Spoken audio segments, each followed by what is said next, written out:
ಅಳಿಯನಿಗೆ ಅತ್ತೆನೇ ಮುಹೂರ್ತ ಇಟ್ಟಂತಹ ಸ್ಟೋರಿ ಇದು. ಎಂತೆಂಥ ಕಾಲ ಬಂತರಪ್ಪ. ಅಳಿಯ ಮನೆ ತೊಳಿಯ ಅಂತ ಹೇಳ್ತಾರೆ. ಅಳಿಯ ಅಂತಂದರೆ ಇನ್ನೊಬ್ಬ ಮಗನ ರೀತಿಯಲ್ಲಿ ಅಂತ ಹೇಳ್ತಾರೆ. ಆದರೆ ಇಲ್ಲಿ ಅಳಿಯನಿಗೆ ಮುಹೂರ್ತನ ಇಟ್ಟಂತಹ ಅತ್ತೆಯ ಕಥೆಯನ್ನು ನಿಮಗೆ ಹೇಳ್ತಾ ಇದ್ದೀವಿ. ಯಾವುದಿದು ಸ್ಟೋರಿ? ಬೆಂಗಳೂರಿನಲ್ಲಿ ನಡೆದಂತಹ ಕಥೆ ಇದು. ಯಾಕೆ ಈ ರೀತಿಯಾಗಿ ಅಳಿಯರನ್ನೇ ಕೊಲೆ ಮಾಡುವಂಥ ಪರಿಸ್ಥಿತಿಗೆ ಅತ್ತೆ ಬಂದ್ಲು ಅನ್ನುವಂಥ ಸ್ಟೋರಿಯನ್ನು ನಿಮಗೆ ಹೇಳಬೇಕು. ಇದು ಬೆಂಗಳೂರಿನಲ್ಲಿ ಆಗಿರುವಂತಹ ಸ್ಟೋರಿ. ಉದ್ಯಮಿ ಲೋಕನಾಥ್ ಸಿಂಗ್ ಹತ್ಯೆ ಪ್ರಕರಣಕ್ಕೆ ಈಗ ಟ್ವಿಸ್ಟ್ ಸಿಕ್ಕಿರೋದು. ದುಶ್ಮನ ರೌಡಿ ಶೀಟರ್ಗಳಿಂದ ಹತ್ಯೆ ನಡೆದಿದ್ದಲ್ಲ ಇದು. ಹೆಣ್ಣು ಕೊಟ್ಟ ಹತ್ಯೆಯಿಂದಲೇ ಲೋಕನಾಥ್ ಕೊಲೆ ಆಗಿರೋದು. ಮಾಗಡಿ ಶಾಸಕ ಬಾಲಕೃಷ್ಣ ಆಪ್ತ ವಲಯದಲ್ಲಿ ಗುರುತಿಸಿಕೊಂಡಿದ್ದು ಈ ಉದ್ಯಮಿ ಲೋಕನಾಥ್.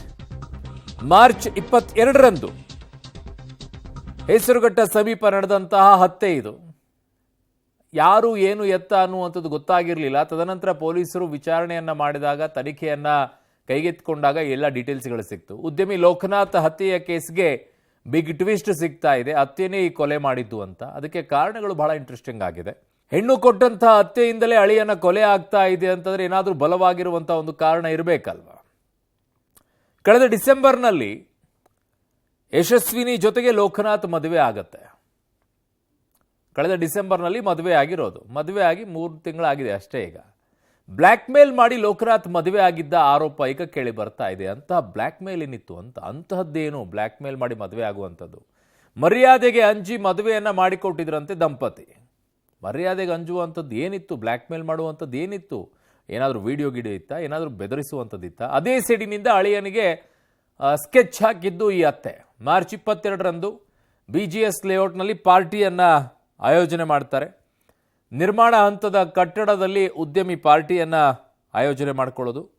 ಜೊತೆಗಿದ್ದಂಥ ಗನ್ಮ್ಯಾನ್ನ ಹೊರಗೆ ಕಳುಹಿಸಿ ಪ್ಲಾನ್ ಅನ್ನ ಎಕ್ಸಿಕ್ಯೂಟ್ ಮಾಡ್ತಾರೆ. ಅಂದರೆ ಕೊಲೆ ಮಾಡುವಂಥ ಸ್ಕೆಚ್ ಏನಿದೆ ಅದಕ್ಕೆ. ಟೈಟ್ ಆಗಿದ್ದ ಅಳಿಯನಿಗೆ ನಿದ್ರೆ ಮಾತ್ರೆ ಸೇರಿಸಿದಂತಹ ಊಟವನ್ನ ಅತ್ತೆ ಕೊಡೋದು.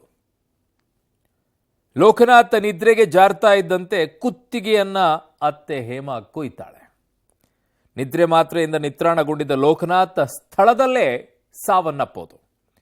ಅತ್ತೆ ಹೇಮಾ, ಮಗಳು ಯಶಸ್ವಿನಿ ಈಗ ಸೋಲ್ದೇವನಹಳ್ಳಿ ಪೊಲೀಸರ ವಶಕ್ಕೆ. ಈ ಕೆಲಸ ಅವನು ಬ್ಲ್ಯಾಕ್ ಮೇಲ್ ಮಾಡೋ ಟೈಮಲ್ಲೇ ಪೊಲೀಸರಿಗೆ ಹೇಳಿದ್ದಿದ್ರೆ ಎಲ್ಲವೂ ಕೂಡ ಆಗ್ತಿರ್ಲಿಲ್ವಾ? ಸಾಯಿಸೋಕ್ಕೂ ಆಗ್ತಿರ್ಲಿಲ್ಲ, ನೀವು ನೆಮ್ಮದಿಯಾಗೂ ಇರ್ತಿದ್ರಲ್ವಾ? ಈಗ ನೀವು ಜೈಲಿಗೆ ಹೋಗೋ ಪರಿಸ್ಥಿತಿನೂ ಬರ್ತಿರ್ಲಿಲ್ವಲ್ಲ. ಸಹೋದ್ಯೋಗಿ ಈಗ ರಾಘು ನನ್ನ ಸಂಪರ್ಕಕ್ಕೆ ಸಿಗ್ತಾ ಇದ್ದಾರೆ. ರಾಘು, ನನಗೀಗಲೂ ಅರ್ಥ ಆಗದೆ ಇರುವಂಥದ್ದು, ಒಬ್ಬ ಉದ್ಯಮಿ ಅದ್ರ ಜೊತೆಗೆ ಇನ್ನೂ ಕಟ್ಟಡ ನಿರ್ಮಾಣ ಹಂತದಲ್ಲಿರುವಂಥ ಕಟ್ಟಡಕ್ಕೆ ಹೋಗಿ ಪಾರ್ಟಿ ಮಾಡುವಂಥದ್ದು, ಅಲ್ಲಿ ಊಟ ತರುವಂಥದ್ದು, ಇದೊಂಥರ ವಿಚಿತ್ರವಾಗಿ ಕಾಣಿಸಿಕೊಳ್ಳಲ್ವಾ ಈ ಸನ್ನಿವೇಶ ರಾಘು? ಖಂಡಿತವಾಗಿಯೂ ಅರುಣ್, ಇದು ಪ್ರೀ ಪ್ಲ್ಯಾಂಡ್ ಮರ್ಡರ್. ಯಾಕಂದರೆ ಈ ಘಟನೆ ಹಿಂದೆ ಒಂದಷ್ಟು ಹಿನ್ನೆಲೆಗಳನ್ನು ನೋಡ್ತಾ ಹೋದಂಥ ಸಂದರ್ಭದಲ್ಲಿ ಯಾವುದೇ ಫಿಲ್ಮ್ ಸ್ಟೋರಿಗೂ ಕೂಡ ಈ ಕೇಸ್ ಏನಿದೆ ಇದು ಕಡಿಮೆ ಇಲ್ಲ. 22ನೇ ತಾರೀಕು ಒಂದು ಸೋಲ್ದೇವನಹಳ್ಳಿ ಪೊಲೀಸ್ ಠಾಣಾ ವ್ಯಾಪ್ತಿಯಲ್ಲಿ ಒಂದು ಮರ್ಡರ್ ಆಗುತ್ತೆ. ಲೋಕನಾಥ್ ಸಿಂಗ್ ಅನ್ನುವಂತಹ ಉದ್ಯಮಿಯನ್ನು ಭೀಕರವಾಗಿ ಕತ್ತನ್ನು ಕುಯ್ದು ಮರ್ಡರ್ ಮಾಡುವಂಥ ಘಟನೆ ನಡೆಯುತ್ತೆ. ಘಟನೆ ಆದ ಬಳಿಕ ಯಾರು ಮಾಡಿರುವಂಥದ್ದು, ಹೇಗಾಯಿತು ಅನ್ನುವಂಥದ್ದು ಪೊಲೀಸರಿಗೆ ಸಾಕಷ್ಟು ತಲೆನೋವಾಗಿ ಪರಿಣಮಿಸುತ್ತೆ. ಬಟ್ ಅದಾದ ಬಳಿಕ ತನಿಖೆಗೆ ಇಳಿದಂಥ ಸಂದರ್ಭದಲ್ಲಿ ಘಟನೆಗೆ ಅಂದರೆ ಕೊಲೆಯನ್ನು ಮಾಡಿರುವಂಥದ್ದು ಆತನ ಪತ್ನಿ ಜೊತೆಗೆ ಅತ್ತೆ ಅನ್ನುವಂಥದ್ದು ಸ್ಪಷ್ಟವಾಗಿ ಗೊತ್ತಾಗುತ್ತೆ. ಈ ಹಿನ್ನೆಲೆಯನ್ನು ನೋಡ್ತಾ ಹೋಗೋದಾದ್ರೆ ಪ್ರಮುಖವಾಗಿ ಲೋಕನಾಥ್ ಸಿಂಗ್ ಜೊತೆಗೆ ಆತನ ಪತ್ನಿ ಏನಿರ್ತಾರೆ ಯಶಸ್ವಿನಿ, ಇವರು ಮದುವೆ ಆಗಿರ್ತಾರೆ. ಕಳೆದ ಡಿಸೆಂಬರ್ನಲ್ಲಿ ಇಬ್ಬರೂ ಕೂಡ ಮದುವೆ ಆಗಿರ್ತಾರೆ. ಬಟ್ ಆದರೆ ಯಶಸ್ವಿನಿ ಅವರ ಕುಟುಂಬಸ್ಥರಿಗೆ ಮದುವೆ ಆಗಿರುವಂಥ ವಿಚಾರ ಗೊತ್ತಿರೋದಿಲ್ಲ. ಕಾರಣ ಇವರಿಬ್ಬರಿಗೂ ವಯಸ್ಸಿನ ಅಂತರ ಹೆಚ್ಚಾಗಿದೆ ಅಂತ ಕಾರಣಕ್ಕಾಗಿ ಅವರ ಮನೆಯವರು ಇವರ ಮದುವೆಯನ್ನ ವಿರೋಧ ಮಾಡ್ತಾರೆ ಎನ್ನುವಂಥ ನಿಟ್ಟಿನಲ್ಲಿ ಇವರ ಮದುವೆ ವಿಚಾರವನ್ನ ಹಾಗೆಯೇ ಗುಟ್ಟಾಗಿ ಇಟ್ಟಿರ್ತಾರೆ. ಬಟ್ ಆದರೆ ಕಳೆದ ಒಂದು 15-20 ದಿನಗಳಿಂದ ಈತನ ಲೋಕನಾಥ್ ಸಿಂಗ್ ಸಂಬಂಧಪಟ್ಟಂತ ಒಂದಷ್ಟು ಅವ್ಯವಹಾರಗಳು ಜೊತೆಗೆ ಈತನಿಗೆ ಅಕ್ರಮ ಸಂಬಂಧ ಇರುವಂಥದ್ದು ಪತ್ನಿಗೆ ಗೊತ್ತಾಗುತ್ತೆ. ಪತ್ನಿಗೆ ಗೊತ್ತಾದ ಬಳಿಕ ಇವರು ಗಂಡ ಹೆಂಡತಿಯ ನಡುವೆ ಗಲಾಟೆ ಆಗುತ್ತೆ. ಆಗ ನಂತರದಲ್ಲಿ ಕುಟುಂಬಸ್ಥರಿಗೆ ಇವರಿಬ್ಬರು ಮದುವೆ ಆಗಿದ್ದಾರೆ ಎನ್ನುವಂತಹ ವಿಚಾರ ಗೊತ್ತಾಗುವಂಥದ್ದು. ಮದುವೆ ವಿಚಾರ ಗೊತ್ತಾದ ಬಳಿಕ ಕುಟುಂಬಸ್ಥರು ಕೂಡ ಈತನ ವಿರುದ್ಧ ಒಂದಷ್ಟು ಜಗಳ ಆಡುವಂಥದ್ದು ಎಲ್ಲವನ್ನು ಕೂಡ ಮಾಡ್ತಾರೆ. ಆಗ ಕುಟುಂಬಕ್ಕೆ ಈತ ಅಂದ್ರೆ ಪತ್ನಿಯ ಕುಟುಂಬಕ್ಕೆ ಈತ ಬೆದರಿಕೆಯನ್ನು ಹಾಕುವುದರ ಮುಖಾಂತರವಾಗಿ ನಿಮ್ಮನ್ನು ಕೂಡ ನಾನು ಸಾಯಿಸ್ತೇನೆ ಎನ್ನುವಂಥ ಬೆದರಿಕೆಯನ್ನು ಹಾಕ್ತಾನೆ.